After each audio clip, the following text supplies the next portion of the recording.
right, a very good afternoon and welcome to this special broadcast. We're coming to you from the Main Street location. I'm with Mr. Vincent Alexander. He is the chairman for the Burnham Foundation, and we're here to talk about the exhibition and what the Burnham Foundation is all about. Mr. Alexander, thank you for being with us on PNCR TV. Sir, let us talk about the Burnham Foundation. What is the Burnham Foundation all about for folks who do not know? The Burnham Foundation was formed after the death of the late Lyndon Forbes Sampson Burnham in the early 20s and was registered in 2005 as a non-governmental organization. Right. Basically, the foundation is about keeping the legacy of Lyndon Forbes Sampson Burnham alive. The legacy means letting people know about him, what he did, what his ideas were, and showing the relevance of his ideas today. So we say that the foundation commemorates the life of Burnham and memorializes Burnham. All our activities are aimed at letting the public know who was Forbes Burnham, what he did for Guyana, and what his ideas can still do for Guyana. Right, and thank you for that, because a lot of folks, especially the young ones in this generation, may not know who Burnham is and what he has done for Guyana. There are some people who's trying to erase that memory from the psyche of the citizens of Guyana. Remind some of those who are viewing right now, who really was Mr. Lyndon Forbes Sampson Burnham? Well, first of all, Lyndon Forbes Sampson Burnham was one of Guyana's scholars. He won a scholarship, in those days, one per year, and he was one of those persons who in his year won the scholarship, which allowed him to go overseas to study. When he went overseas, he stood out among the students. He won debating competitions. He was a leader of the West Indian Student Union, to the extent that in the late 40s, when the movement for independence was gaining some traction, a Jamaican politician, I think his name was Padmore, recommended Burnham as an outstanding student with potential who could come home and give leadership. And in fact, Burnham, on his way to Guyana, stopped in Jamaica to be mentored by that guy, and then came back and joined with Chedi to form the People's Progressive Party, and he became the first chairman of the party. They went to elections in 1953. Chedi became the leader of the parliamentary group. Burnham continued to be the chairman of the party. And the reason why Chedi became the leader of the parliamentary group was that he had earlier been in parliament. Right. So he went to parliament before Burnham, so they made him lead the parliamentary group, Burnham the chairperson. Obviously there were some difficulties, mostly ideological difficulties, that led to a split in the party and Burnham forming the People's National Congress, now called the People's National Congress Reform. Now that split occurred in 1955. We then had what they called the Burnhamite faction, the Jaganite faction. Right. But the PNC was actually named in 1957. Burnham was integral to the struggle for independence, attended the 3 constitutional conferences that led to independence. Chedi Jagan did not attend the last of those 3 conferences. Why did he not attend that meeting? Well, it was one of his acts of boycotting. You know, he attended the previous conferences, and one of the big issues to be resolved was the electoral system.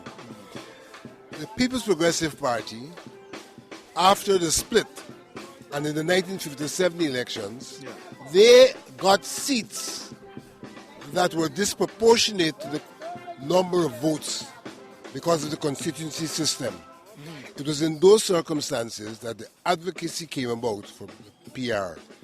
Get seats that represent the number of votes. Right. Chedi did not want PR. However, when there was a deadlock, Chedi was the first person to suggest that we should give the authority to Duncan Sands to determine the outcome in terms of the electoral system. And Duncan Sands chose PR. Right. And Chedi came home opposing PR, although he was the one who in the first instance gave the man the authority to make the decision. So we know we went to elections in 1964, and in 1964, combined PNC and the UF got the majority of votes, and on that basis they were called upon to form the government. Right. Now there are those who would argue that all sorts of things happened to get Chedi out of government. But you know what's interesting? In 1964, with the racial issues in the country, Chedi got more votes than he got in 1957. Wow. And Really? in 1961. Wow. So that it is obvious that he benefited more from ethnic voting. But at the end of the day, he didn't get the majority. And so Burnham came into office. He attended the last conference. And that conference resulted in us getting independence. Hence we're here today, 56 years after. And hence the Burnham Foundation is marking that with an exhibition, which is a factual pictorial exhibition of things surrounding independence. Having become Premier of Guyana, Prime Minister of Guyana, Burnham was able to gain international recognition for Guyana, a small country, recognized in the United Nations, holding important positions. For example, we chaired in Namibia our committee in the struggle for Namibia's independence. We became involved in the non-aligned movement. We held one of the Foreign Affairs Ministers' Conference here. That's when the Humana Yada was established to hold that conference. We held the first Carrie Festa after Burnham made a proposal at a conference of the Caribbean creative artists that we should have such a festival. The first festival in 1972 held here.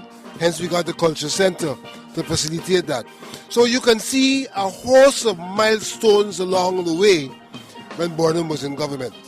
Burnham introduced rural electrification. Burnham introduced potable water for the rural communities. Burnham made sure we had paved roads from Georgetown to Corriverton, from Georgetown to Perico, from Georgetown to Linden. These things did not exist before Burnham. Burnham was the one who brought the housing drive into being, but not only the housing drive, but made it possible for the small man to have a home through the act of self-help. Hence we have Tugville, North Rheinfeld, Festival Sydney, Melanie Damashana, Springview, in Lenora. All of those were housing schemes, just to mention a few, that came into existence under the leadership of Lyndon Forbes Sampson Burnham. The things you hear about today are things that Burnham talked about and sought to do in his time. And wrote about it. And you can see the things he wrote about. And that is why it is often said that he came before his time. Because the things he sought to do then, people are now trying to do them, but not giving credit to Burnham. The Agriculture Festival, nothing new. We've had a host of agricultural festivals and exhibitions, but the idea of self-sufficiency, the idea of being able to make Ghana the food basket of the Caribbean, nothing new, all reflected in the recent Agri Festival and Forum.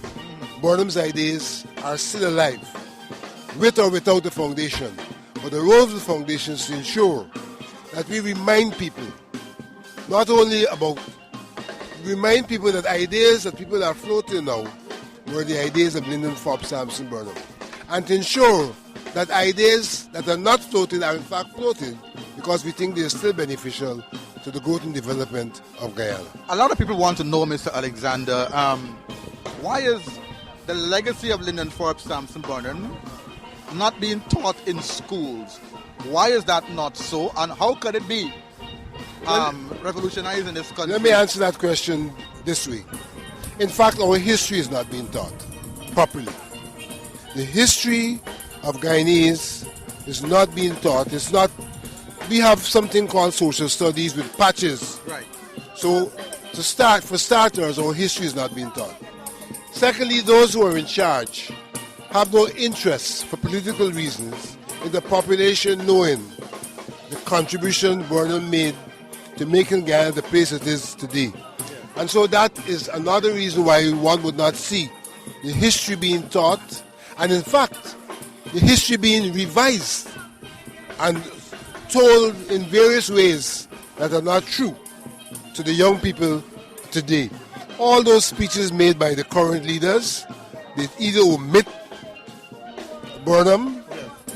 You know, you have somebody like Mia Motley coming here and talking about Barrow and Williams and not forgetting Burnham, leaving him out intentionally. Intentionally. So there are those people who have an agenda that's anti-Burnham, but Burnham has done so much. And there's so many people alive, even some who, during his lifetime, didn't understand what he's doing. They walk the streets of Georgetown today, making reference to Burnham, his leadership, his vision, and what he did for Guyana. We are seeing people walking through this avenue, recognizing the exhibition and saying that was the man, if he were alive, what Guyana would be today. I was coming to that as well.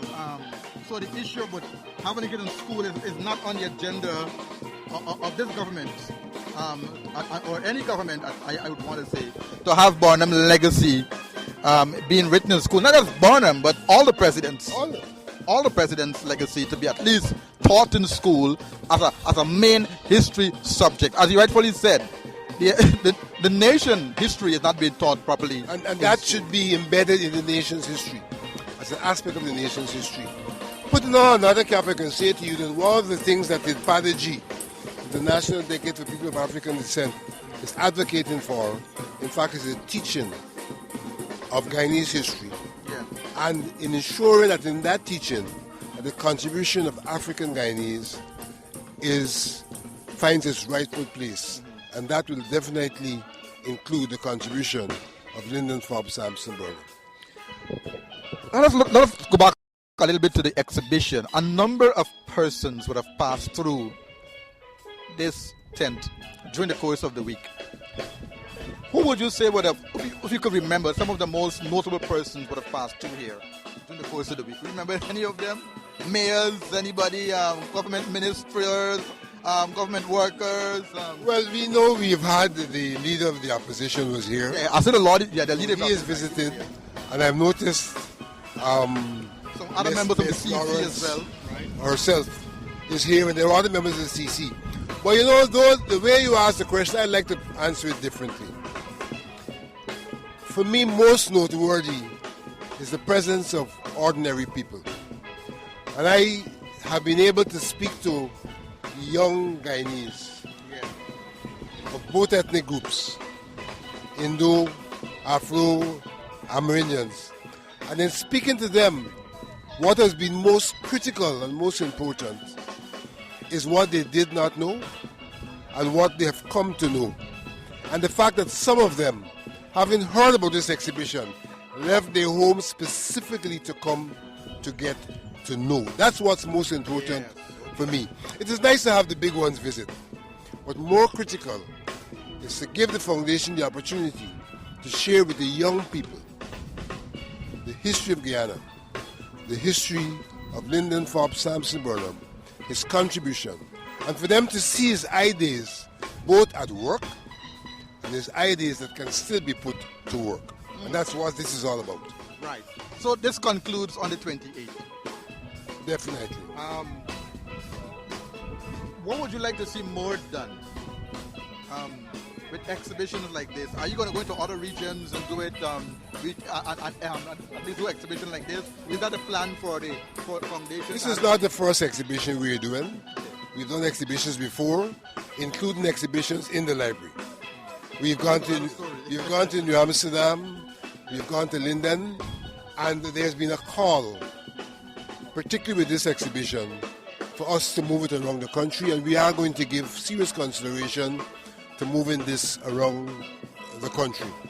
So you can look forward to us in the very near future, probably going to Linden, probably going to New Amsterdam, probably going to Annie Regina, and moving it around. Our work involves doing that. That's what the foundation is largely about. It's largely about. The pandemic would have slowed us up, but we are getting back into our stride, ensuring that not only exhibitions, but we hold symposia where the discussions and It should be said that the foundation holds a number of activities to commemorate the life of Burnham. And so every year we have a 3-state cycle race. Every year we have a massive softball cricket competition for the high schools. Every year we have a table tennis competition. So we do things with people. Because what we're trying to do is to show what Burnham would have done had he been around, and to use the opportunity to share with people the ideas of Burnham as we do the things with them that he would have done. Finally, before we go, I mean, a number of persons are watching, not only in Guyana but around the world, and they may want to contribute or to be a part of the Burnham Foundation. How can that happen? First of all, the Burnham Foundation can be found on Facebook. So I'd advise anyone who has an interest in the Burnham Foundation, that's the place to go, because it also provides an opportunity to communicate with us. We also have a website. So Facebook is simply the Forbes Burnham Foundation. You go, you find our Facebook, and you can communicate with us through that Facebook page. And we have our website, lfsburnhamfoundation.org.gy. So people are invited to communicate with us through those two media. We also have a permanent site where we can be visited and where we have a permanent exhibition, photographic and book exhibition of Burnham. And that site is located at a place called Legacy House, 584 South Ramfield Gardens. Legacy House, 584 High Palm Road, South Ramfield Gardens. All are invited. We work from Mondays to Fridays from 10 in the morning to 6 in the afternoon. Okay. Thank you, sir. It's always a pleasure talking with Mr. Alexander. And at least the call should be made as well for school children to come out here, different youth organizations to pass through here, and to come out. You only have up to the 28th of this month to come. Well, there's one more day for school children to come. And indeed, we're saying we've had some school children already. And I was very impressed with their curiosity and the questions that they asked. And so school children are invited to come and to see a factual, unbiased, pictorial representation of Guyana gaining its independence. Thank you so much, Mr. Alexander, and it's a pleasure to have you on the program. And we'll see you around. Thank you, sir. That's Mr. Vincent Alexander there, the chairman for the Burnham Foundation. He's going to go right back now and look at the folks who are visiting. Thank you, sir. Thank you very much. And so that's Mr. Alexander there for you, telling us, giving us a whole lot of information, tons of information pertaining to Mr. Burnham, Mr. Lyndon Forbes Sampson Burnham, the late president of Guyana, the founder leader of the PMCR, the man who brought us to independence in 1966. Stay tuned. We have much more to bring you.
You're most welcome. Thank you very much. I want to ask a question about Mr. Alexander. Do you have a teacher? Come to school teacher. As well I as mean, you've done such a good job of explaining things to the kids. I kept thinking, you must have been a teacher at some well, point. as a Sunday school teacher in my young days, as well as I lectured in the university. And it was very informative. I'm glad the children were able to see pictures of that historic event. Because I mean, they learn about independence, but to really see it, a visual, you know? They can tell us account to you.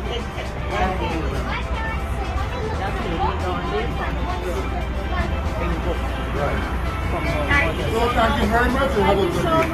And enjoy your independence.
Into London Airport comes the man around whom revolves the grave situation in British Guiana.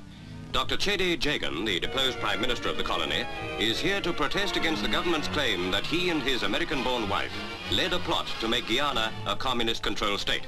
While reading a prepared statement on the situation, Jagan has Mr. Lyndon Burnham, chairman of the People's Progressive Party, by his side.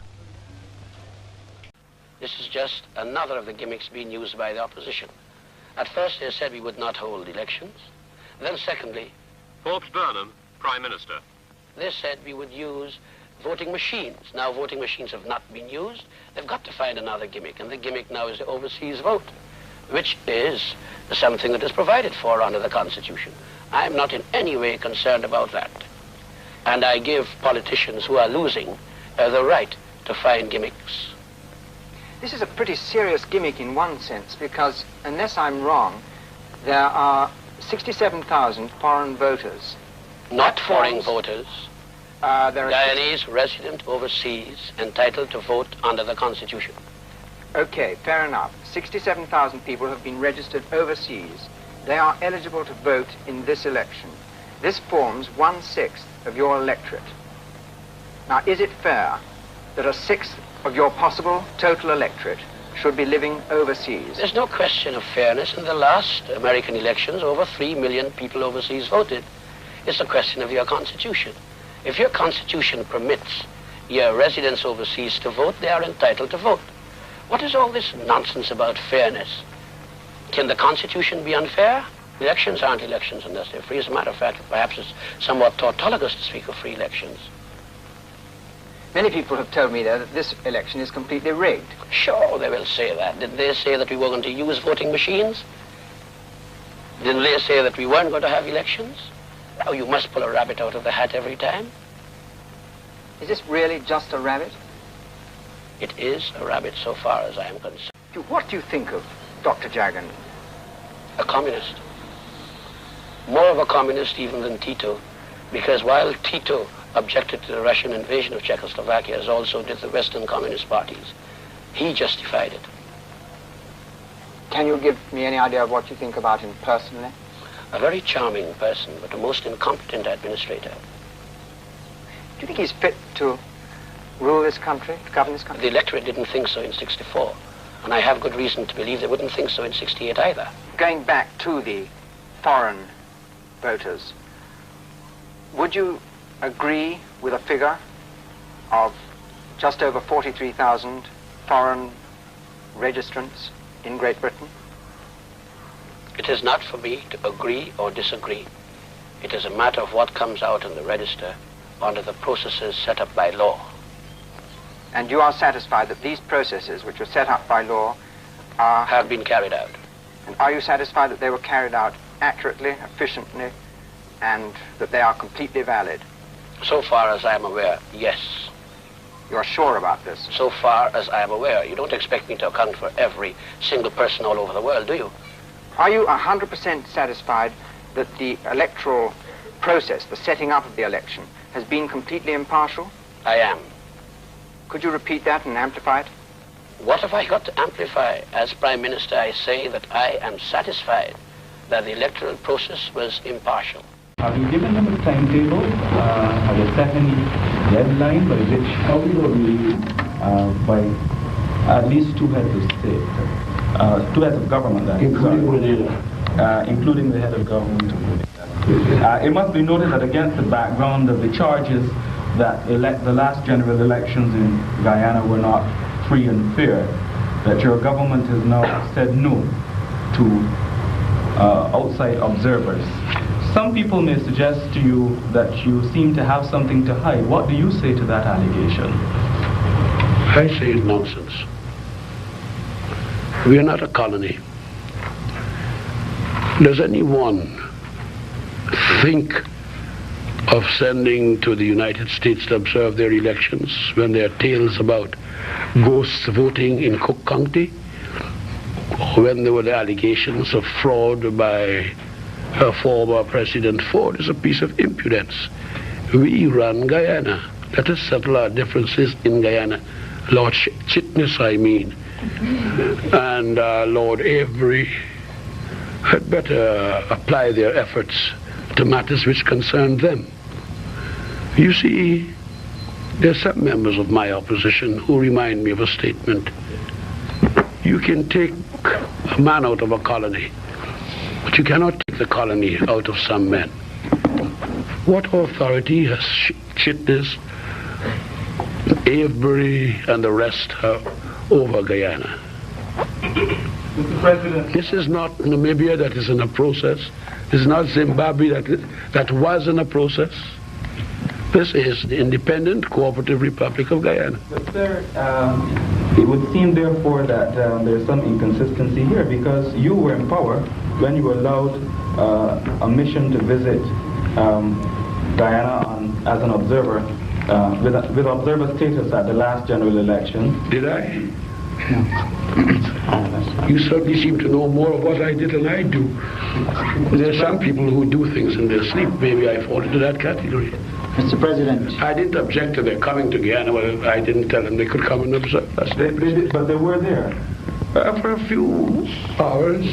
The point is that the fact that they were allowed to come into Guyana to observe the election would suggest to us that you gave up the same principles that you hold so dear now. You have made a good point. That it is our right to say when they may come or when they may not come. I'm tired of these busybodies.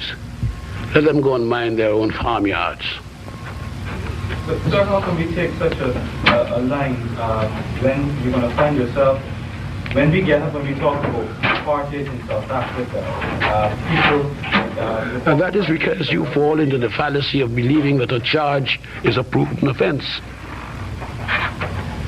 They are the courts which have given decisions against the government ad nauseam. Mr. President, can you give us an indication that there's likely to be action? Father always told me, it's a sign of maturity when you read not only what is on the lines, but what is between the lines. It is also a sign of weakness that the only member charity of the Caribbean community is so afraid. No, young man, listen. You do not make assumptions. You cannot give a judgment when asking a question. Okay. I'll rephrase. Not okay, very well. Is it